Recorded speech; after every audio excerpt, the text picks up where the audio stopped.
ఏపీలో నారా లోకేష్ 5 ఏళ్ల పాటు ప్రతిపక్షంలో ఉంటూ ఒక విధంగా రాటుదేలారు. పప్పు కాదు నిప్పు కనిక అనిపించుకున్నారు. ఆయన ఒక విధంగా చాలా మందికి రోల్ మోడల్ గా నిలిచారు. ఇప్పుడు లోకేష్ ని బీఆర్ఎస్ అగ్రనేత కేటీఆర్ ఫాలో అవుతున్నారా అన్న చర్చ సాగుతోంది. అందుకే అంటారు బండ్లు ఓడలు అవుతాయి, ఓడలు బండ్లు అవుతాయి అని. చంద్రబాబు నాయుడు అరెస్ట్ అయినప్పుడు లోకేష్ ఢిల్లీలోనే కూర్చున్నారు. ఆయన వారాల తరబడి అక్కడే ఉన్నారు. బీజేపీ వారితో టైఅప్ అయ్యి వాళ్లతో సీట్ల సర్దుబాటు చేసుకుని సక్సెస్ఫుల్గా చంద్రబాబుకు బెయిల్ ఇప్పించుకున్నారు అని అంతా అనుకున్నారు. ఇప్పుడు అదే ఫార్ములాను కేటీఆర్ కూడా అనుసరిస్తున్నారు అని టాకు. కేసీఆర్ కూడా ఇప్పుడు ఢిల్లీలోనే ఉంటున్నారు. లోకేష్ మాదిరిగా ఢిల్లీ మీడియాతో చిట్ చాట్ చేస్తున్నారు, వరుసపెట్టి ఇంటర్వ్యూలు ఇస్తున్నారు. ఇక కాంగ్రెస్ ని ఎక్కువగా విమర్శిస్తూ బదనాం చేస్తూ వస్తున్నారు. దాంతో బీజేపీ కవిత విషయంలో ఏమైనా సానుకూలతతో వ్యవహరిస్తుందని కేటీఆర్ ఆరాట పడుతున్నారు అని విశ్లేషిస్తున్నారు. అయితే గతంలో లోకేష్ ఢిల్లీ వెళ్లిన సందర్భం వేరు, ఆనాటి రాజకీయం వేరు. అప్పుడు ఎన్నికలు దగ్గరలో ఉన్నాయి. పైగా ఏపీలో బీజేపీకి అవసరం చాలా ఉంది. ఏపీలో పొత్తుల కోసం బీజేపీ చూస్తోంది.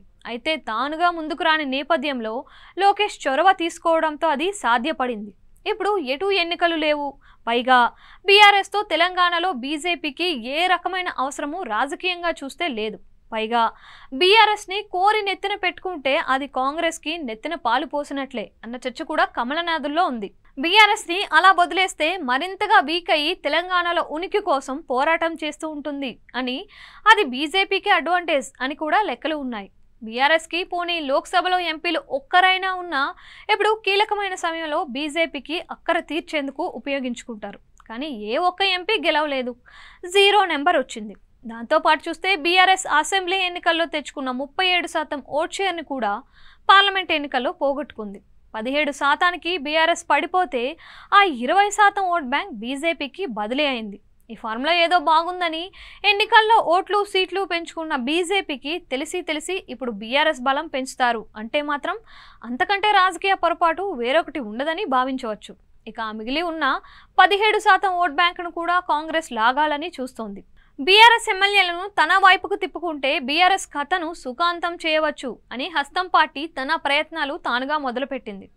ఇంతలా తెలంగాణ రాజకీయ ముఖచిత్రం స్పష్టంగా ఉంటే కేటీఆర్ ఢిల్లీలో బీజేపీ సానుకూలత కోసం చేసే ప్రయత్నాలు ఏ మేరకు ఫలిస్తాయి అన్నది వేచి చూడాల్సిందే అంటున్నారు. రాజకీయ బేరాలు, రాయబారాలు సింగిల్ హ్యాండ్ చప్పట్లతో మోగేవి కావని అంటున్నారు. అటు ఇటు కూడా ఆసక్తిగా ఉండాలి, అంతకు మించి అవసరాలు ఉండాలి అంటున్నారు. అప్పుడే ఏ రాజకీయ వ్యూహమైనా పండేది.